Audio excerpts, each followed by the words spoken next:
Fasten your seatbelts. It's time for a good old-fashioned, red-blooded American patriotic public freakout. This one takes place on a golf course. We got a Karen on the golf course right now. You'll leave after I don't give you a goddamn thing. I'm gonna take your clubs. Take it. He seems like a character from Mad Men. Like, he is smoldering right now. That is mean mugging. And then he holds up the golf ball like he's about to do a magic trick with it to make it disappear.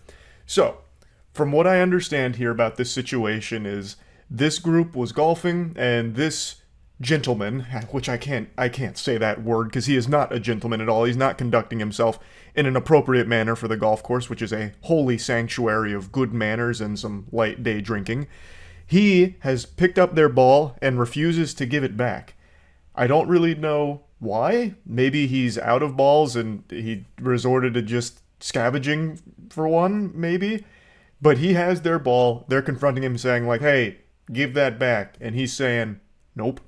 There's just already so much information here to digest and marinate on. Now, one of the members of this party that had their golf ball stolen by the gluttonous golfer threatens to take his golf clubs in return, which I imagine they were just saying out of, jest and making fun of him. But you have to be cautious because clearly this man is resorting to caveman brain. He's going primal right now. He's not processing information rationally. So he might take that as a declaration of war, like a legitimate threat. If you're talking about taking someone's golf clubs, you're basically threatening to take their firstborn child to some of these golfers out here.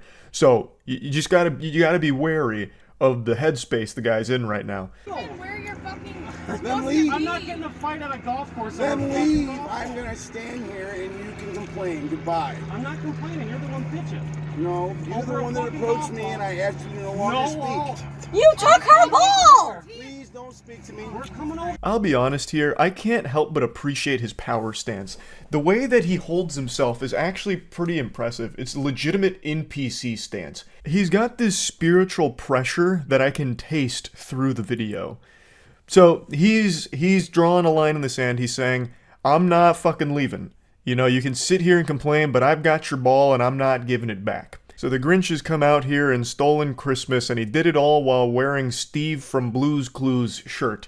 I love that he's got the green striped shirt on because since I grew up with Blue's Clues, I see a shirt like that and I immediately associate it with like a really nice person, and this guy is wiping his ass with that whole fucking idea. Because this guy is not nice at all. In fact, you know what? I'll say he's a bit of a jerk. Pardon my French. You took her ball! Bro, you took her ball. Dude, I'm not gonna fight you over a fucking If you need money for her golf balls, I'm going to, Walter. Because I'll plant you, bitch boy. Now get the fuck off the cart. Walter. Walter. Oh, here we go. You see that? Oh. That's what you been to heaven, bitch, and you wanna test God, you fucking come get it, shit stack. I'm a little disappointed he didn't rip the shirt off Hulk Hogan style. The fact that he quickly takes it off like it's about to get sensual took away from the impact of the peak male physique reveal. Now shit's starting to pop off. It's about to look like 6th Street in Austin, Texas after the bars closed down.